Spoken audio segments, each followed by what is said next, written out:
Hi everyone, you join us today on George Street in the centre of Leighton, Buzzard to take a look at this stunning 3-bedroom property you see behind me. Victorian style, built in the early 1900s. As you'll see when we go through, everything is how it should be in a character property. George Street itself is just walking distance to the likes of the high street and your local amenities, including the market, and of course a bit further on is a train station. So if you want to come and take a look inside, we'll give you a good idea of what it's all about.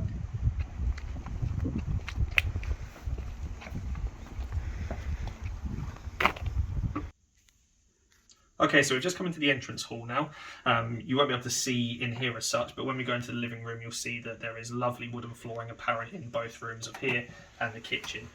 Now, as David goes around, you'll see a lovely cosy living room, feature bay window with the shutters on, of course, and you'll notice to the right-hand side as well, that beautiful fire, wood-burning stove that has been put in. Again, that feel of the character is going to be all throughout here, such as the picture rails as well. If you follow me through back into the hallway, we'll go into the dining room. Again, echoing what I just said about the front room, character throughout the wooden floors, the fireplace, the picture rails, the high ceilings. It's absolutely perfect if you're looking for a character property. One thing the owners have done as well, they actually had a structural engineer around to take a look at the idea of opening up to make one big through lounge diner. Because of their plans, they never went through with doing it, but the possibility is there if you did want to create more of an open space. But nice traditional feel at the moment with this beautiful large door that overlooks the garden, which we'll take a look at later on. Leading through now to the kitchen at the rear of the property.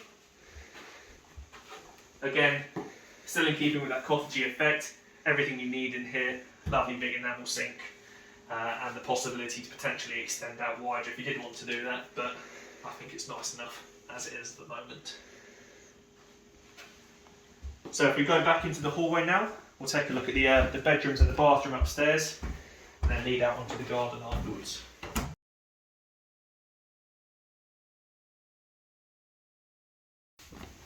So starting at the rear with the smallest bedroom, bedroom number 3.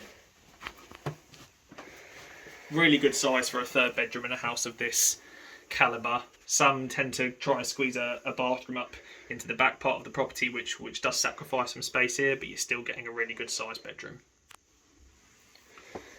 Nice to have a light window coming through onto the hallway as well.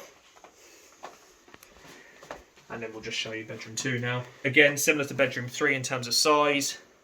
Everything you need in there. Perfect for children, as you can see, but still easily fitting a double bed in both. Down the hallway, storage cupboard on the left-hand side. This has been cleverly put over the flying freehold where the alleyway is, and this makes a really good use of space to get that first floor bathroom that people want, and it's a bit more of a conventional layout. But ready to move into, again, as you can see, nice and neutral.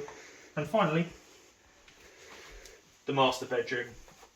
Above the living room, so again, gaining the use of the bay window, and it really does make a big difference when you can see that a dresser fits in there nice and easily.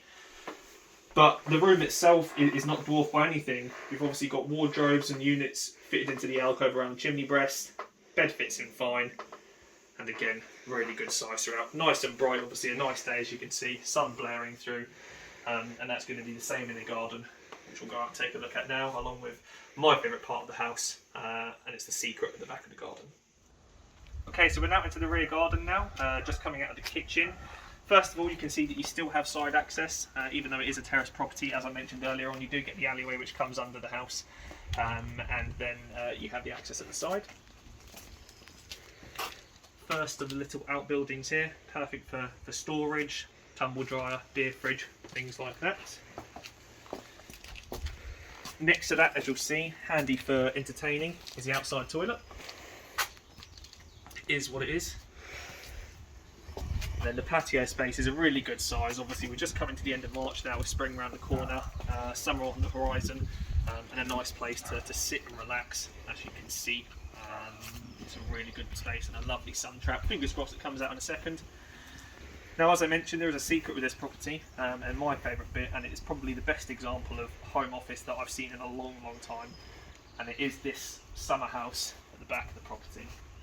As you can see, top standard with the decking, the downlighting above, bifold doors, and again inside is just magnificent.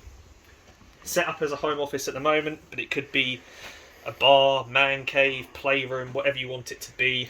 I know that the family here do put the projector and have the film up on the white wall at the back, but perfect space, and you won't find this really anywhere else.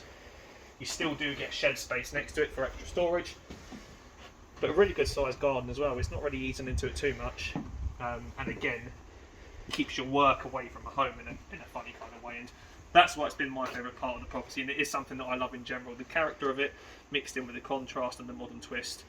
I don't think this is going to hang around for long. So if you want to come and take a look in person, feel free to give us a quick call up. Myself or one of the team would be delighted to see you down there and take you around for a viewing.